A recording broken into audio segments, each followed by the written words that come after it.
Some say he was born on a harsh frontier world, forged by privation and danger into a lethal weapon. Others believe he is from an extinct warrior race, their last survivor turned cynical mercenary. What if I tell you, he is just an ordinary boy from his hometown of Florida? The Shadow sat in the dimly lit control chamber aboard his sleek starship. A notification flashed on the console. A new contract had arrived. The Shadow opened the message silently. The target? Lord Valis Carthon, Supreme Ruler of the Galactic Federation. The location?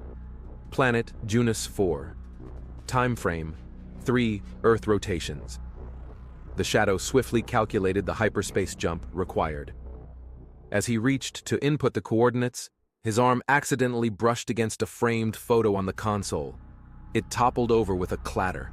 The Shadow paused, glancing down at the photo. It showed himself as a young boy posing with his grandfather. At their feet lay a small alligator, caught in the Florida swamps. A rare hint of a smile tugged at the Shadow's face behind his mask as memories of those innocent days flooded back. "Come on, Joey, wrestle that gator! Show him who's boss!" his friend Dylan shouted. A 10-year-old Joey grinned and leaped onto the back of a small alligator in the Florida swamps behind his house. He whooped loudly as he tried to wrangle the angry gator. His dad watched nearby, chuckling. "Careful, son, he'll give you what for if you ain't respectful. The gators were here before us, after all." Grandpa had set up an obstacle course through the swamp, complete with rope swings, muddy pits, and floating platforms. "All right, boys, let's see what you've got today," Grandpa said. "Remember, move with patience and precision. The swamp will fight you, so you've got to work with it." Joey focused as he approached the first obstacle, a rope swing over a pond. He timed it perfectly, launching himself high over the water. Dylan followed right behind. They made their way through the course, Grandpa calling out encouragement and critiques. After an hour of the intense workout, the boys collapsed on the shore, exhausted. "Dang, Grandpa, I'm beat," Joey panted. "I know, but this training is important," Grandpa said. "It's teaching you skills that will serve you your whole life. Endurance, awareness, quick thinking, the qualities of a true warrior." Joey took his grandfather's words to heart. He didn't fully understand then, but the training was shaping him into the skilled fighter he would someday become as the Shadow. The obstacles and environment were his first adversaries, preparing him for the more dangerous tests ahead. What about his grandpa? No one knows for sure.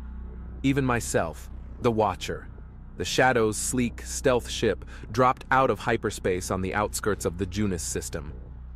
He initiated the transformation sequence to switch the ship into hyperloop mode. Outside the viewport, the advanced engines telescoped out and angled themselves into position. The hyperloop was experimental technology, allowing for unprecedented direct jumps between systems. It would enable the Shadow to make an alpha jump straight to Junus 4, perfect for his clandestine mission. As the ship finished its metamorphosis, the Shadow performed final checks on his gear. His slate gray armored suit was equipped with the latest augmentations and concealed weaponry. The synth leather cloak draped smoothly over it, ready to obscure his form. He flexed his hand, the cybernetic implants integrating flawlessly with his nervous system. A grim smile creased his face behind the expressionless mask as he reholstered the guns. "Soon you'll taste blood once more, my friends," he thought. How many lives had been ended by these weapons over the years? He had lost count long ago. Each target just another job, another payday. His grandfather's voice echoed faintly in his mind, from training sessions long ago. Patience, focus, control, channel your power. Lessons that had guided the Shadow's deadly skills. Lord Valis Carthon had no idea what was coming for him today. The Shadow almost pitied the arrogant dictator. Almost. The Shadow settled into the pilot's seat, letting the G-forces wash over him. In mere minutes, he would emerge from hyperspace and descend like a wraith down to the planet's surface. He carefully examined the item before him, the invisible cloak. He ran his fingers over the smooth, iridescent material. It almost seemed to shift and ripple at his touch. Acquiring the cloak from the collector had drained a large portion of his funds. But if it performed as promised, it would be worth every credit. A tool like this could revolutionize his approach to the shadowy work. "Oh, fancy new cloak, boss," chirped a cheerful, robotic voice. The shadow turned to see Kit, the small kitten-shaped robot he kept for company, peering curiously at the cloak. Its metal ears twitching, Kit patted over for a closer look. "Is it some kind of invisibility power-up? That would be awesome." Kit's eyes glowed eagerly.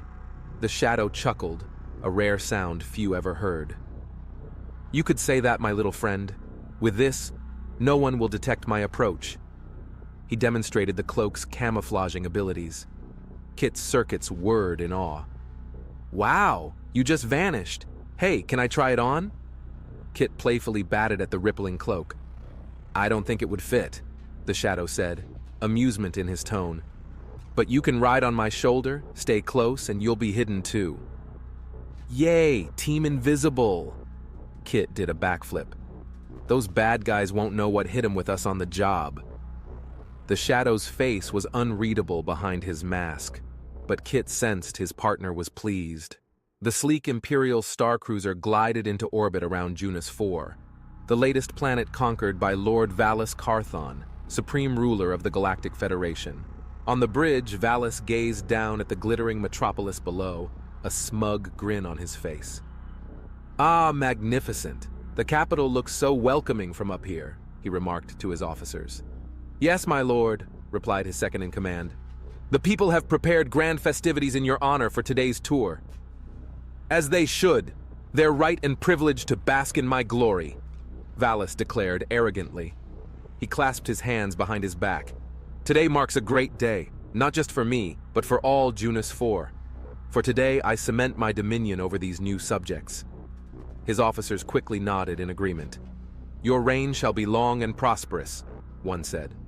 Valus smirked, envisioning the empire he would build. "Summon my shuttle. I want to be on the planet's surface within the hour. Delay only diminishes their anticipation of my arrival." "At once, my lord." An officer rushed to carry out the command. Valus took one more satisfied look at the city below. Soon he would walk among the people, accepting their fealty and false admiration. This was merely the first step in his rise to ultimate power in the galaxy. As Valus's gleaming shuttle descended through Junus 4's pale orange atmosphere, crowds of locals gathered in the streets below, kept at a distance by stern Imperial guards. Children waved small Federation flags while skeptical adults looked on silently. Little did they know, unseen eyes were watching it all from the shadows between buildings. The notorious assassin, the Shadow, had arrived ahead of Valus, cloaked in invisibility by his new acquisition, the invisible cloak. The Shadow moved stealthily through the bustling crowds, his form blurred by the cloak's light-bending properties. Only those who looked closely might notice a brief ripple in the air as he passed by undetected.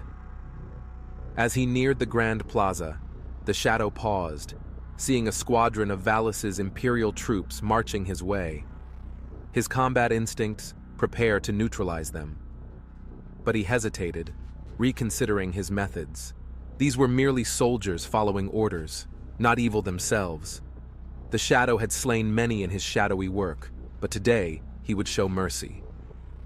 Using his cloaking device, he slid silently into a narrow alleyway, allowing the oblivious troops to pass by. The Shadow watched them from the darkness. Young recruits, likely conscripts just trying to survive under Valus's reign. Killing was unnecessary, he knew. There was honor, even in his dishonorable profession, patience and precision. His grandfather's words echoing once more. One death only was required today. The tyrant Valus alone deserved retribution, not these misguided troops. The Shadow spared them, waiting until the last trooper's footsteps faded from earshot. His mission was not to slaughter, but simply to eliminate the target. with minimal collateral damage. That was always his way. Reaching the edge of the massive Grand Plaza where Valis would soon arrive, the shadow swiftly scaled the side of a deserted office building to its rooftop. From this hidden vantage point, he had an ideal view overlooking the entire open expanse. Crouching low behind the ledge, the shadow observed the scene unfolding below. The plaza had been lavishly decorated in anticipation of Valis's arrival. Enormous crimson banners emblazoned with the Galactic Federation's crest rippled in the breeze between towering columns. Rows of Imperial guards stood rigidly at attention on either side of the expansive red carpet laid out for Valis. Gigantic view screens on the surrounding buildings cycled through images glorifying the beloved supreme ruler. Cold metal globes housing surveillance devices kept watch over the orchestrated spectacle. The shadow's lips curled in disgust beneath his mask at such garish propaganda. Valis's arrogance and narcissism knew no limits, desperately demanding worship from those he conquered. It turned the shadow's stomach, fueling his lethal purpose. The shadows of this world cried out for justice. He would oblige. With hawk-like precision, the shadow continued surveilling the plaza, planning his attack strategy for when the tyrant arrived. Patience was key, as with any successful hunt. Valis's reign would end today, that much was certain. The shadow would simply wait for the opportune moment to deliver retribution from on high. As the appointed time approached, the shadow focused intently, ready to draw his specialized sniper rifle in an instant. Patience had always been his ally. Valis would never see the hidden threat, oblivious in his shuttle until the fatal shards struck. The shadow gently caressed the custom-built rifle, shaped in the silhouette of his home state of Florida, a small token to honor his roots. Though he had long ago left Earth behind, this quiet tribute kept its memory alive. "Soon you'll sing again, old friend," he whispered. The sniper's split-core ammo technology was the shadow's own innovation. Upon impact, the bullet would separate into hundreds of tiny titanium blades, shredding the target internally with no exterior damage. Quick, quiet, and extremely lethal. The shadow peered through the scope, keeping the reticle trained on the spot where Valis would emerge. He would wait for the perfect moment to fulfill his contract. No collateral damage, just a single, clean kill. The moment had arrived. The shadow tracked Valis through his Florida-shaped sniper scope as the dictator emerged from his shuttle below. "Time to meet your maker," he muttered as his finger tightened on the trigger, ready to end the tyrant's reign. But as the shadow fired, his hyper-keen eyes caught a brief shimmering around Valis right before the split-core bullet impacted. "A shield? Impossible!" The shards of the bullet were repelled in a burst of light, ricocheting harmlessly aside. Valis glanced around in surprise as his guards reacted. "It can't be. No one should be able to get a shot off on me," Valis exclaimed. Cursing under his breath, the shadow worked the bolt and fired again, but once more the shield flared to life, protecting Valis from the lethal shot. "Find who dares attack me!"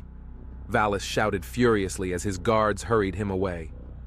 The shadow's surprise quickly turned to anger at himself. "Careless. I should have known better," he berated himself. He had been overconfident, underestimating Valis's defenses. This mission was a failure, but at least he could escape undetected. Packing his rifle, the shadow leapt from rooftop to rooftop under cover of his invisible cloak. "You got lucky this time, Valis," he called back mockingly. "But your days are still numbered." Valis would live to see another day, and the shadow had learned a valuable lesson. Adapt, improvise, overcome. This contract was not finished, merely delayed.